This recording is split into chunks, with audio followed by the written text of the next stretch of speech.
रामायण में केवट प्रसंग एक बहुत ही मार्मिक और प्रेरणादायक कहानी है। जब भगवान राम वनवास के दौरान गंगा नदी पार करने के लिए एक नाविक के पास पहुंचे तो वहां जो घटना हुई वो हमें भक्ति और समर्पण का सच्चा मतलब सिखाती है। उस दिन गंगा के किनारे एक साधारण केवट अपनी नाव लेकर बैठा था। अचानक उसने देखा कि 3 लोग उसकी तरफ आ रहे हैं। एक युवक जिसके चेहरे पर दिव्यता झलक रही थी, उसके साथ एक सुंदर स्त्री और एक वीर योद्धा। केवट समझ गया कि ये कोई साधारण लोग नहीं है। राम ने केवट से कहा, हे नाविक, क्या तुम हमें गंगा पार करा सकते हो?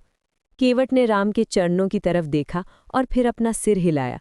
उसने कहा, प्रभु, मैं आपको पार तो करा दूंगा, लेकिन पहले मुझे एक काम करने दीजिए। ये सुनकर सभी हैरान हो गए। केवट ने अपने हाथों में पानी लिया और राम के चरण धोने लगा।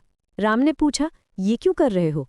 केवट ने बड़ी विनम्रता से कहा, प्रभु, मैंने सुना है कि आपके चरणों की धूल से पत्थर भी तर गई थी। अगर मेरी नाव भी तर गई तो मैं कैसे अपना काम करूंगा? राम मुस्कुराए और समझ गए कि ये केवट कोई साधारण व्यक्ति नहीं है, इसके दिल में सच्ची भक्ति है। केवट ने बहुत प्रेम से राम के चरण धोए और फिर उन्हें अपनी नाव में बिठाया। जब वे नदी के बीच में थे तो केवट ने कहा, प्रभु, आज मेरा जीवन धन्य हो गया।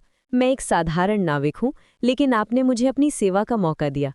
राम ने केवट के कंधे पर हाथ रखा और कहा, तुम्हारी भक्ति ने तुम्हें महान बना दिया है। जब वे दूसरे किनारे पहुंचे तो केवट ने उन्हें कुछ देने की कोशिश की, लेकिन केवट ने मना कर दिया। उसने कहा, प्रभु, आपकी सेवा करना ही मेरे लिए सबसे बड़ा पुरस्कार है, मुझे और कुछ नहीं चाहिए। राम ने केवट को गले लगाया और कहा, तुम्हारी निष्काम भक्ति से मैं बहुत प्रभावित हूँ।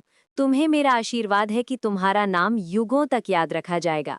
आज भी जब हम गंगा के किनारे जाते हैं तो केवट की ये कहानी हमें याद आती है। उसकी विनम्रता, उसका प्रेम और उसकी निष्काम सेवा हमें प्रेरणा देती है कि जीवन में सच्चाई और भक्ति से बड़ा कोई धन नहीं।